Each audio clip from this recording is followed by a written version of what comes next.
Royals just sent something. Here we go. 5:30, May 28th. Welcome into KC Sports Tonight. Marlia Campbell here with a... Right now, you were on.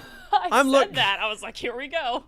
Welcome into KC Sports Tonight. We are ready for the show. Neil? Wait a minute. I'm taller than you. That ain't good. There we go. Okay, there we go. What's on your mind? Let's just start there. Okay, can you hold up that thing you have in front of you? No, the big thing, the big thing. What is it? My wife has that. My daughter has that. Our son has one. What is it about the younger people? You walk around with these massive, expensive cups to put water in. Let me tell you this. I've had this cup for maybe 6 months. It can sit in like a volcano and there'll still be ice in it after a while. Keeps your water cold. This is not a Stanley commercial, though. This is a sports podcast. Neil. Oh, you dropped that Stanley in, didn't you? You just got that in. You just eased that baby right in. Anyway, about an hour from now. Ooh, this is an NBC mug. I probably shouldn't be drinking.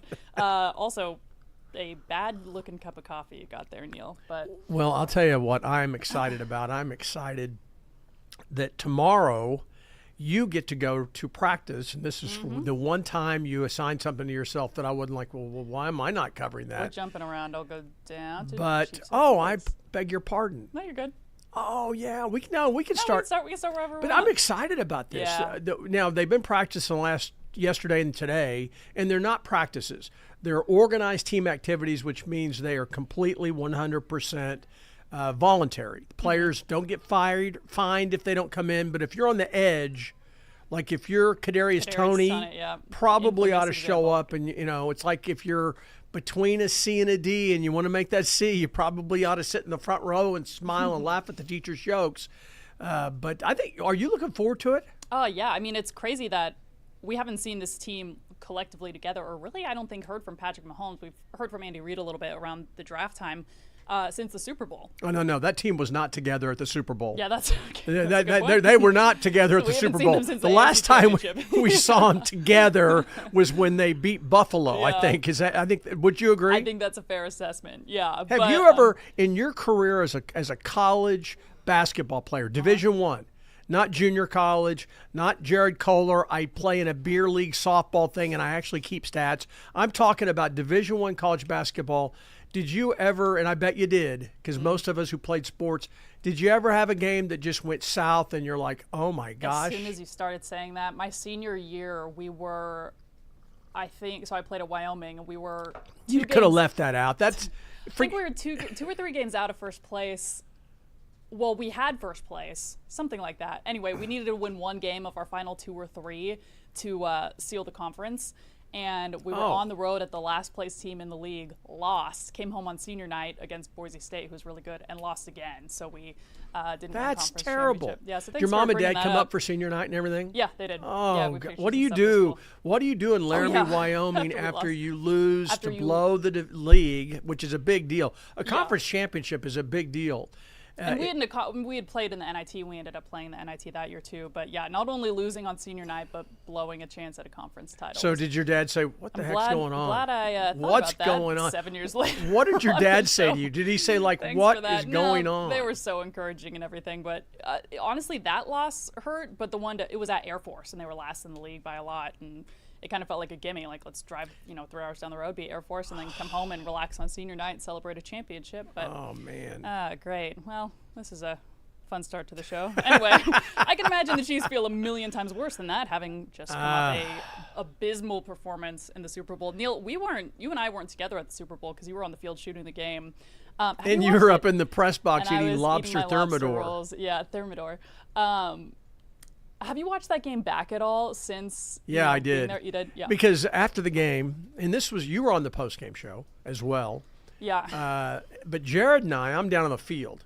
So when I was not doing segments, when they said, you've got this segment off, I was gathering up confetti for fans who were begging me, could you, Eagles fans, nice. Can you please get confetti? And I'm like, yes. And so I did and brought it over to them and everything. And it was the only positive that came out of it for me was that I thought the Chiefs players were really professional, were really classy in the locker room. They were not in the mood to talk. and they weren't. They were really it's just massive disappointment because think about this. That's a Super Bowl for some of those guys like Xavier Worthy and Hollywood Brown, people like that. DeAndre Hopkins. That's their first. Oh yeah, DeAndre Probably Hopkins' his first last, yeah. Super Bowl opportunity, and you can put that on your resume and you have it forever, right? You get the ring, you get all the wonderful things that come from winning it that you'll carry with you forever. The other guys, they have them. These guys didn't, and yet they were all class. Xavier Worthy was like, I think he may have talked in the other area, and when he came in, he goes, fellas, I don't want to talk. But he was very, very polite. Yeah. Everybody was nice. Trey Smith had just an awful game by his standards because he's so good, and he answered questions, and some of the questions that we asked were stupid questions because you're in that moment. What do you say? Yeah. And you're so that part I came away very impressed because it would have been. Listen, when you win, it's easy to be nice. It's hard to be nice when you've lost, and I thought the guys, all of them, were very professional and stuff. So after the game, Jared and I are talking, and I said this was just, and I think my point was just how awful the tackle play was. And he said, well, I think it's deeper than this and deeper or something. I don't remember. But I wanted to watch the game because I'm shooting the football through a very narrow lens. Right. I'm shooting That's the game. why I asked, is because your perspective is so unique. And you don't, well, it's not the best. In some ways it's Right. good, but a lot of ways it's. You think, you're on the field, you can see great, but yeah, you're. Well, you're zoomed in. Sometimes you can see their face and you can go, oh, he got hit hard or whatever, or you Yeah. can hear it. But in this case, so I did go home, and over a period, I think I worked the next 6 or 7 days in a row. Because I think you had, and I think all of us kind of did. We all had to work a bunch of days in a row right when we got back. Yeah. And I think I finally had 2 days off in a row, and I went downstairs, and my wife said, I want no part of that. I don't want to watch it. She was down there. Once was enough. And watching on TV Yeah. from a restaurant and bar with Barb Teicher, Adam Teicher's wife, the two of them. And they got harassed by Eagles fans really badly and changed places at halftime, and it was still bad the second Really? place. Ugh. She said the fans were not terrible, but they were just really giving them crap. And they're like, we're trying, just don't wanna we're watch just the trying game. to sit Yeah. here and watch the game. Yeah. We're two ladies. And, well, Mrs. Teicher's a lady. My wife is like me. Hi, Liz. So, so she didn't want any part of it, but I did watch the game, and oh my gosh, it was so painful. And it's horrible. At the end of the game, maybe the only positive that we can take out of it is that Patrick Mahomes said he learned something. And that is he looked at the game tape and he said, I've got to throw the ball upfield. I've been settling for all this junk the last couple of years underneath. Forget that. When I pushed the ball upfield against heavy pressure, and sometimes I just threw it up for grabs, Yeah. we got some big plays downfield because it gave Xavier Worthy a chance to make a couple of great long catches over his shoulder. And it gave other people a chance. He goes, we got guys who could go deep.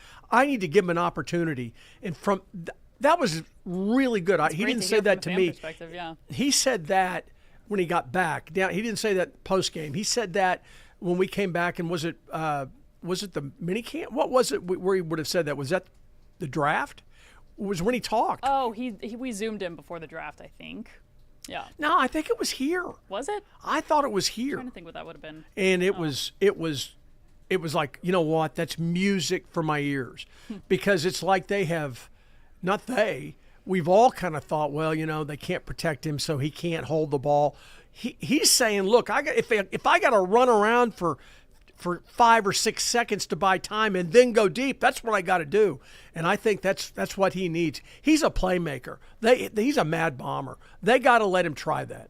And they've got to stretch they have to get the safeties off the line of scrimmage if they're going to have any chance. Yeah, and they have the weapons for that, particularly if and when Rashee Rice is back in action this year, and Hollywood Brown didn't play until late in the season Right. with that shoulder injury. So, and then Xavier Worthy in his second year now. I mean, he was put in a seemingly impossible situation in his rookie campaign. Looked like he was going to play kind of under the mentorship of two guys with a bit of experience, and then ended up being your, number one target, if not number Right. two, by week, 2 or 3. So, okay, let's backtrack a little bit. I'm sorry about that. No, you're good. Got Chiefs on our mind. We're both wearing red today. Noah Cameron, St. Joe, Missouri native, getting the start. Neil, these are the fun. I just think these little nuggets are so cool. Noah Cameron, out of St. Joe, Missouri, went to Central High School out there. Got his first start and pitched into 7 innings. Was, I think, 8 outs away from a no-hitter. Just unbelievable. Then you have a couple. I was anchoring. You were at home watching the game on television. I was watching the game here anchoring. Right. I spent the day in St. Joe, though. Pardon me? I spent that day in St. Joe because I went up and. Oh, that's right. I forgot. Yeah, it's cool. And then you came back. And I zoomed. You didn't wait and shoot the fans at the Hi-Ho. I zoomed watching the game. Hi-Ho, is that the name of the? Oh yeah, you go there for training camp, right? Yeah, it's great. Hi-Ho. Zoomed his family from the road, and they were so excited. And oh, so they were nervous, great. And then I stole the interview, and I had some people tell me, Neil, that was a great interview. And I was like, thank you. I worked really hard for it. If the guy had a wreck, that's the lead story on nightly news or whatever CBS he was is. Zooming me while he was driving to the airport to pick up Noah's brother to watch the game. But anyway, I had a ridiculously good debut. Ended up getting sent down back to AAA Omaha the next day, as predicted, because he was. It's roster stuff. I think he was just there to spot. Was it Seth Lugo at the time? Yeah, it's a roster thing. Cole Reagans was dealing with, I think, groin tightness. So this weekend, I heard something really, really interesting. I was driving into work, and I got to McDonald's. I was going to go and get something to eat on the way to work. Got to McDonald's, stayed in the parking lot at McDonald's in a company car.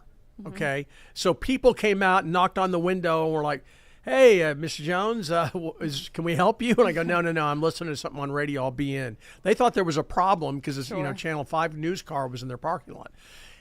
So I could hear the manager and then the general manager, J.J. Piccolo, talk about Jack Caglione and Noah Cameron. And I thought the GM made a great point. He goes, "Look, the reason we set him down is we already had all of our starters, and the starters were all doing great. We didn't need to replace a starter. Yep. Well, we don't want him on the bench. We want him pitching every 5th day or whatever." Yeah. And he's a young guy. He's 25 years old. He's got a world of talent. He's a big leaguer, but he needs to pitch.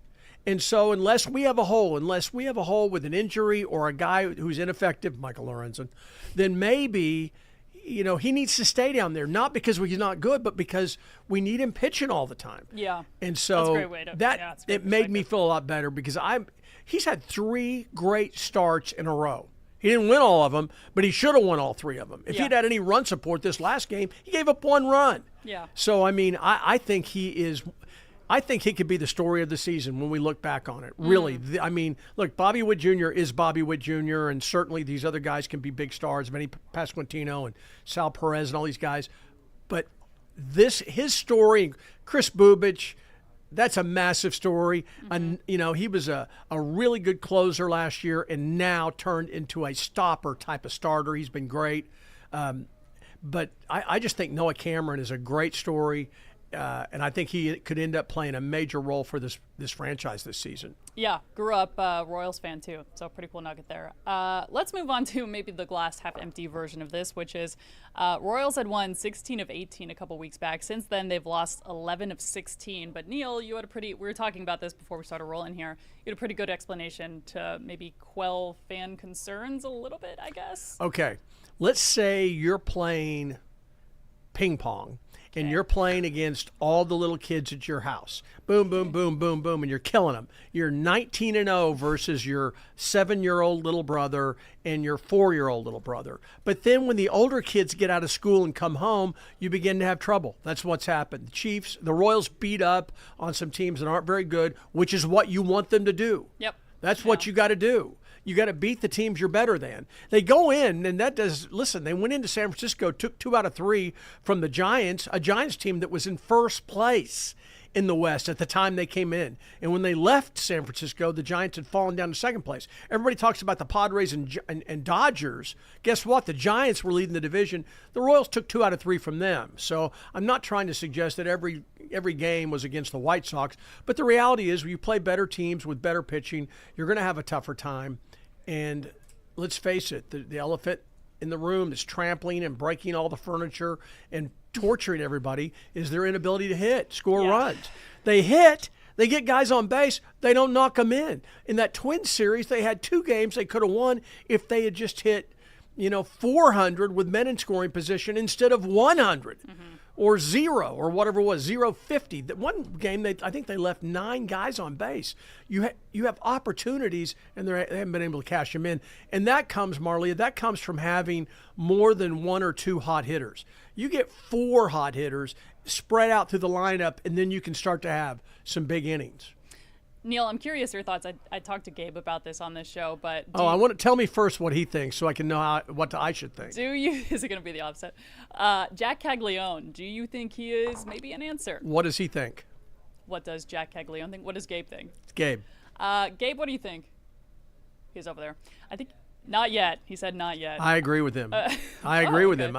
I It was funny. I was listening to 810 today on my way up to do a story this morning, really early in the morning that you sent me to. That's not Marlia. I mean, like I had to get up at 8 a.m. Okay. And I'm driving up and I'm listening to them, and they had a guy on from MLB, I think MLB.com, who works on their up and coming guys. That's what he specializes in. And he, and that's what he does. It's his own. He doesn't cover the Chiefs and then sporting soccer. He just does one thing, and that is cover young players in the minors, in college, who are on their way to the majors, people who might be drafted. And he said that he thinks it's highly critical for a guy to get a little time in the AAA. I think it's important. One thing that impressed me about Caglione is we all know he had that great start at AA because we heard about it and talked about it ad nauseum up here in Kansas City. What people forgot or didn't pay attention to was when we weren't hearing news about him, he had a week where he didn't hit at all. Yeah. He went like 0 for 5 games. He was 0 for 5 last night in his Omaha debut. And what was so impressive was he then got it turned around. Yeah. So whatever they were doing to him, and maybe it was just bad luck, but whatever they were doing to him, which is trying to find a weakness, and, oh, wait a minute, we're not sure he can hit a high inside fastball. Well, that's all he's going to get until he proves he can adjust and hit it. And then so it's an adjustment. And he has to learn to adjust. In the SEC, as good a league as that is, and it's the best league in college baseball, they don't have the kind of arms that they have at the major league level. Typically, if you talk to scouts, they're like most college baseball is like AA. You got some really good ones, and you got some in the middle, and you got some bad ones. And it's kind of that way in college baseball and what they have in AA. The majors isn't like that. Even the worst pitchers in the major leagues, for the most part, can throw more than one pitch. They can still come in with stuff when they're down in the count. When it's, they're 0-2, or it's easy to pitch. But when you got 3 balls and no strikes and you got the bases loaded, can you throw something other than a fastball? Most major leaguers can. Yeah. But the minor leagues, they don't very much. And so it's important for him to get as many at-bats as he can. And also remember, he's learning how to play outfield. That's the other big thing. Rusty Kuntz, who we all know here in Kansas City and love because he was such a great coach on Ned Yost's staff, he's still with the organization. He's working with him every single day about playing right and left field, learning how to where to play and see how the ball comes off the bat and the angles you have to take. And this is a guy who has size 17 feet. He's not a natural outfielder. So he's got a good arm. Remember, he was a pitcher before he had Tommy John surgery, right? Mm-hmm. So he's got a strong arm. But he's got to learn that he can track baseballs. That's not something, Marlia, you want to learn to do at the major league level with a team that's fighting for a playoff spot. Fair, yeah. So you do that for Omaha because the damage you can do there is tough for the people in Omaha. But we don't care about the people in Omaha anyway, do we? I'm not going to answer that. Well, big opportunity for the Royals this week. Look, the AL Central right now, Tigers sitting 6 games ahead, the Guardians and the Twins. Royals right behind at 7.5, and you have the Tigers coming to town this week for a 3-game skid after. Wouldn't it be horrible if like 7 or 8 of their pitchers were arrested and held in Kansas City jails for under shady charges for say 3 weeks and let them go with minor leaguers? 3 weeks. Well, 3 weeks. Hold them for 3 weeks. I was gonna say 3 days, right? We just need Friday through Sunday. Well, no, we want them to go. We want them to go on a losing streak. Okay, that's fair. That's fair. Big slate on Friday. Mike Moustakas, Neil retiring as a Royal on Saturday, and then the game's on our air on KSMO on Sunday.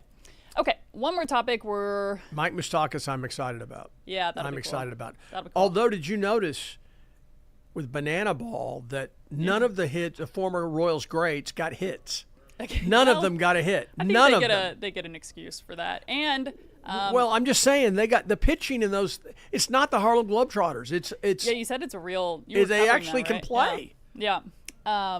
And we'll also see them at the Home Run Derby X in September. Just announced today that Mike Moustakis, That's kinda Lorenzo Cain, neat. all those guys, will be competing there. So hopefully the Bananas got him kind of brushed. That's up like and you ready and to I go. being in a dunk contest. Yeah, it would Can- not be pretty. Can they? Okay, at a certain age, can you still hit home runs? Yeah, well, we will find out September 13th. Okay, Neil, before we wrap this up, I know you had one item you wanted to add to the agenda list, which is the state of college football. Well, Gabe and I talked about this. Gabe, because he sits over there and reads everything on the internet, and he's so much better informed than I am. But it's a massive story. I've ended up doing a bunch of radio in the SEC footprint and in Dallas and some other places about this subject. They have pulled the conference champions in this first round of expanded college football playoff. The conference champions, the 4 conference champions all got byes, right? Mm-hmm. And didn't have to play in the first round. And they all got beat. Mm-hmm. And teams like Tennessee, which were thought to be really, really good, got fed to another team on the road. And so the SEC and Big Ten said, enough's enough. We want everything seeded. And we do not want the Big 12 champion and the ACC champion to get any preferential treatment because they're bad leagues. They're not as good as us. So we think our 4th place team is better than their champion. Arizona State.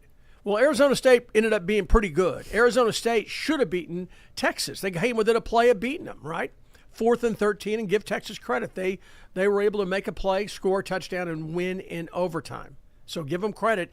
But ASU, the Big 12 champion, ended up being a lot better than any of us thought they were going to be. And Tennessee ended up getting absolutely run by Ohio State. Ohio State, that was one of those games. They were up like 20-0. They could have scored 55 points, but they kind of held back a little bit. And Tennessee made it look a little more respectable. But so the SEC and Big Ten are pushing, and that's what they got. That's what they got. So I'm not excited about it. I think they want to skew this towards them. Right. They want to make it as easy as possible. The reason I wanted to talk about this again was you played college Division I college basketball. The one thing about it was if you make the tournament, everybody's given an equal shot. Yeah, the whole time you're talking, I'm just thinking winners don't ask for the rules to be changed, right? Like to let the games play for themselves. And I think part of the magic of college athletics that we frankly lost in the last couple of years has been kind of the underdog story and the potential for upsets, just because it is getting so polarized when it comes to, being able to pay athletes to come to you, or the transfer portal opening up. You're less likely to have a mid-major star like Steph Curry or in basketball or Josh Allen in Wyoming stick around at a mid-major school. Where did you go to school again?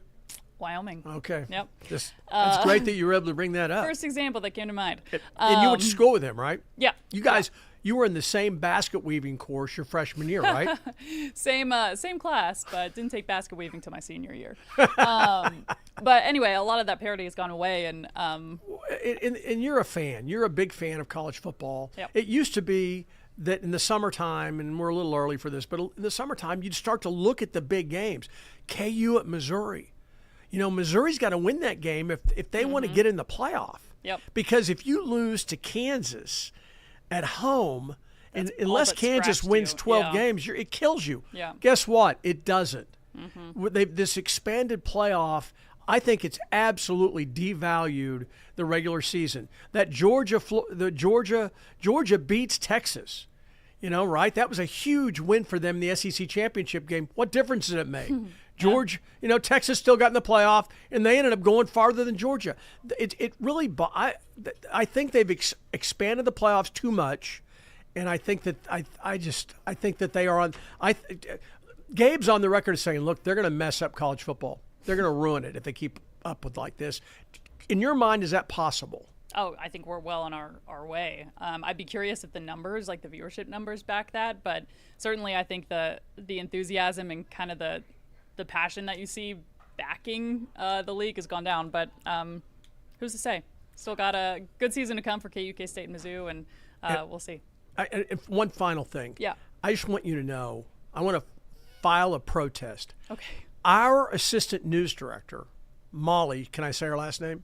Probably shouldn't. Molly. Molly made me completely re-edit a story because I was factually incorrect. Can you imagine having audacity. to? She actually made me change it. So I had to. It hadn't run yet, but it was factually inaccurate, and she made me change it. I just want to file a protest. I tried to it's on the explain record. this is sports. We can be factually inaccurate. Ooh, on that note, we'll call it a day. Same time, same place tomorrow. Again, Big Slick on Friday. Mike Mustock is retiring on Saturday, and Royals on KSMO on Sunday. Thanks so much for watching.